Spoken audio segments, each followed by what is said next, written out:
So let's talk about hair dye. It's got to be one of the most popular ways we switch up our look, right? But have you ever actually stopped and thought about what's going on when you do it? I mean, what's happening to your hair, your scalp, your health?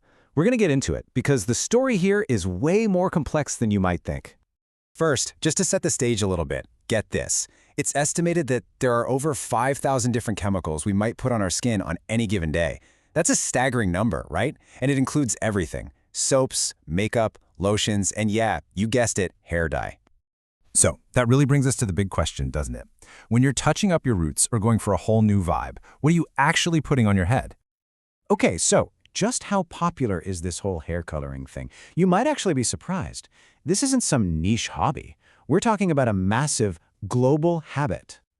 I mean, just look at these numbers. More than half of all women over 40 are coloring their hair. And it's not just women. About 10% of men over 40 are doing it too. And here's the kicker. As you can see, a whopping 80% of the time, people are using permanent dyes. You know, the kind that chemically changes your hair for good. So before we even dive into the big health questions, let's talk about the stuff we know for sure. The immediate effects of dyeing your hair, what it does to the hair itself, and of course to your skin. See, permanent dye is basically a three-step chemical assault on your hair. First, something like ammonia is used to pry open the protective outer layer of your hair, the cuticle. Think of it like kicking down a door. Step 2, peroxide barges in and bleaches out your natural color. And finally, the newcomer molecules, which often include a chemical called PPD, sneak inside, react, and swell up so they get trapped. It works, for sure, but that whole process leaves your hair damaged and a lot more fragile. And your skin, well, that's a whole other story. Dyes can cause two kinds of reactions. An irritant reaction is pretty straightforward. It's a painful rash that pops up fast. But the one hair dyes are famous for is a true allergic reaction. That's your immune system literally flagging an ingredient as a threat. And the really tricky part?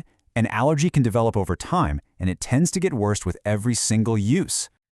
All right, let's get to the one everyone worries about: the potential link between hair dye and cancer.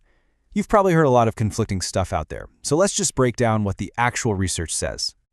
But before we go any further, you gotta know about this one chemical, PPD. It's a key player that makes permanent dyes work, especially the dark ones. It's also a really common allergen, and it's pretty much the main chemical at the heart of the whole cancer debate. Now, this is where it gets really interesting. The International Agency for Research on Cancer, that's the IARC, makes a fascinating distinction. For hairdressers, people who are around this stuff all day, every day, they classify that level of exposure as probably carcinogenic to humans. But for you and me, just using it at home, they say it's not classifiable. That basically means there just isn't enough solid evidence to make a call. So the big takeaway here: how much and how often you're exposed seems to matter a lot. That brings us to the biggest and longest study ever done on personal hair dye use. It came out of Harvard, and they followed over 117,000 nurses for 36 years. And their main conclusion was pretty reassuring. Overall, using permanent hair dye was not linked to a higher risk for most cancers or dying from cancer. But you know it's never that simple, right? When the researchers dug deeper, they did find some small links. A slightly increased association for a few specific cancers, like basal cell skin cancer and certain kinds of breast and ovarian cancer, especially if you've been dyeing your hair for a really long time. And it's super important to note, the study was mostly on white women, so we don't know if these results apply to everyone. And remember the golden rule of science: an association is not proof that one thing caused the other. Okay, so the science is, well, it's complicated. So how do we turn all this into something we can actually use? It's time to decode the dye and get a little smarter about what we're buying. Think of this as your quick and dirty watch list for when you're reading those tiny ingredient labels. We've talked about PPD, the main color agent and allergen. There's ammonia, that harsh stuff that opens the hair and can irritate your lungs. You might see resorcinol, which could potentially mess with your hormones, and toluenes, a solvent that's been linked to neurotoxicity. Just knowing these names can help you be a more informed shopper. So why do you have to be so on top of this yourself? Well, in the US, most permanent hair dyes are called coal tar dyes, and they are part of a very specific category that doesn't need FDA approval before they hit the shelves. It's a weird regulatory gap that basically means it's up to the companies to make sure their products are safe, which puts more of the responsibility on us, the consumers.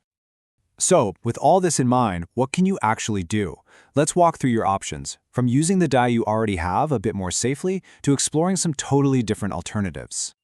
Okay, so if you love your box dye and want to stick with it, No problem, but these simple steps can really cut down on your exposure. Number 1, always, and I mean always, do a patch test 48 hours beforehand to check for allergies. Wear gloves, make sure you've got a window open, don't leave it on longer than you're supposed to, rinse your scalp really well, and maybe try to stretch the time between coloring sessions. Easy, right?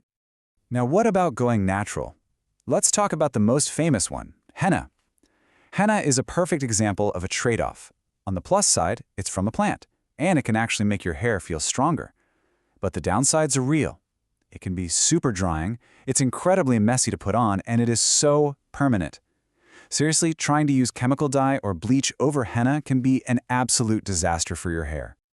And of course, there's always one choice that involves zero chemicals, zero risk, and zero mess. Just embracing your natural color as it changes. And honestly, it's a choice that's becoming more and more popular.